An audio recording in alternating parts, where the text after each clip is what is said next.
happening, y'all? Welcome back to hell. After Satan's rousing rallying cry from the last episode, these next 100 lines transition from the physical appearance of the fallen angels to their theological and historical identity, characterized by the awakening of a demonic army that will eventually haunt human history.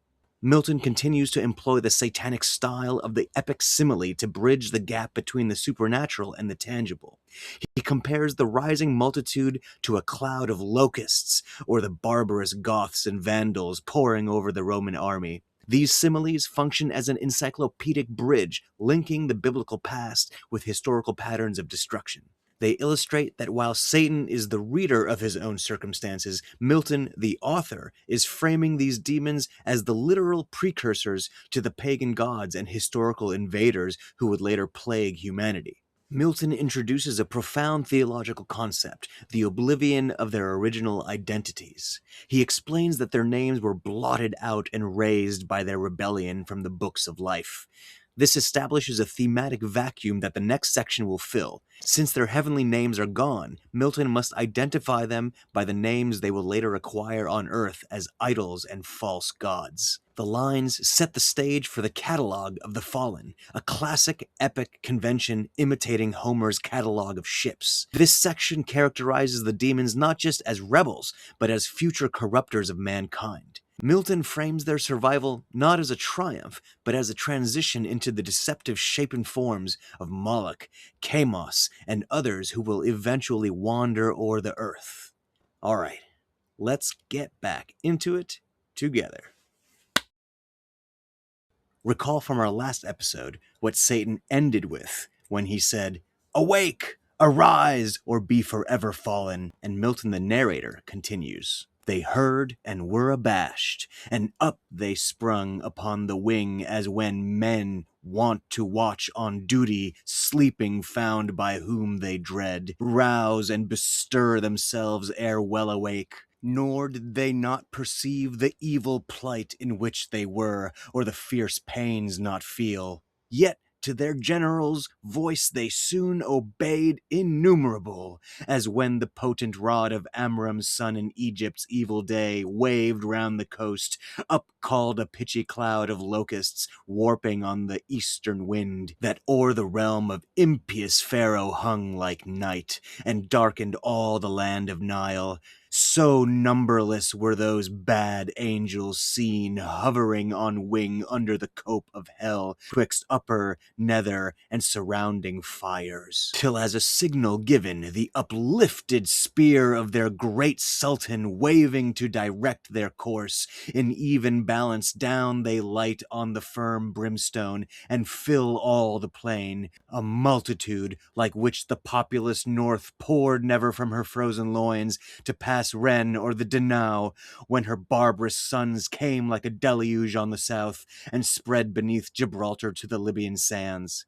Forthwith from every squadron and each band, the heads and leaders thither hast where stood their great commander, godlike, shapes and forms excelling human, princely dignities and powers that erst in heaven sat on thrones, though of their names in heavenly records now be no memorial, blotted out and razed by their rebellion from the books of life. Nor had they yet among the sons of Eve got them new names, till wandering o'er the earth, through God's high sufferance for the trial of man, by falsities and lies the greatest part of mankind they corrupted to forsake God their Creator, and the invisible glory of Him that made them, to transform oft to the image of a brute, adorned with gay religions full of pomp and gold, and devils to adore for deities.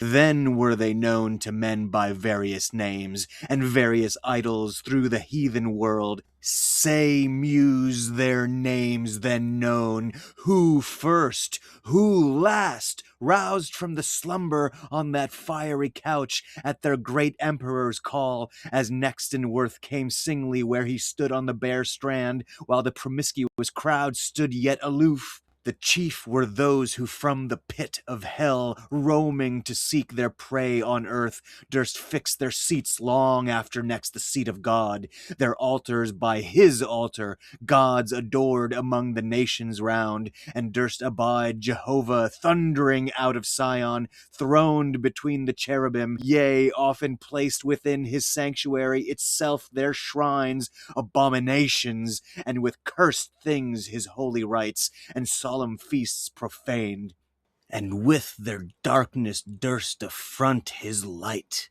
First, Moloch, horrid king besmeared with blood of human sacrifice and parents' tears. Though for the noise of drums and timbrels loud, their children's cries unheard, that passed through fire to his grim idol.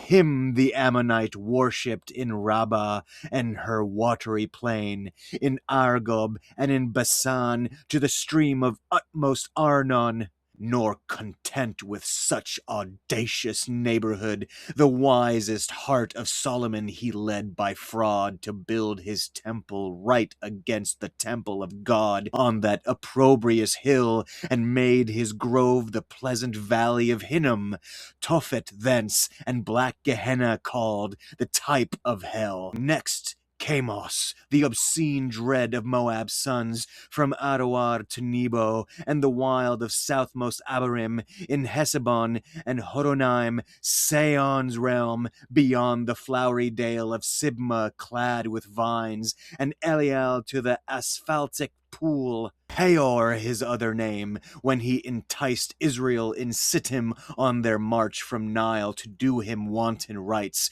which cost them woe. Yet thence his lustful orgies he enlarged even to that hill of scandal by the grove of Moloch homicide, lust hard by hate, till good Josiah drove them thence to hell. With these came they, who from the bordering flood of old Euphrates to the brook that parts Egypt from Syrian ground, had general names of Baalim and Ashtaroth, those male, these feminine, for spirits when they please can either sex assume, or both, so soft and uncompounded is their essence pure, not tied or manacled with joint or limb, nor founded on the brittle strength of bones, like cumbrous flesh, but in what shape they choose, dilated or condensed, bright or obscure, can execute their airy purposes, and works of love or enmity fulfill. That's your tenderized Milton nugget for today. Until next time, ciao.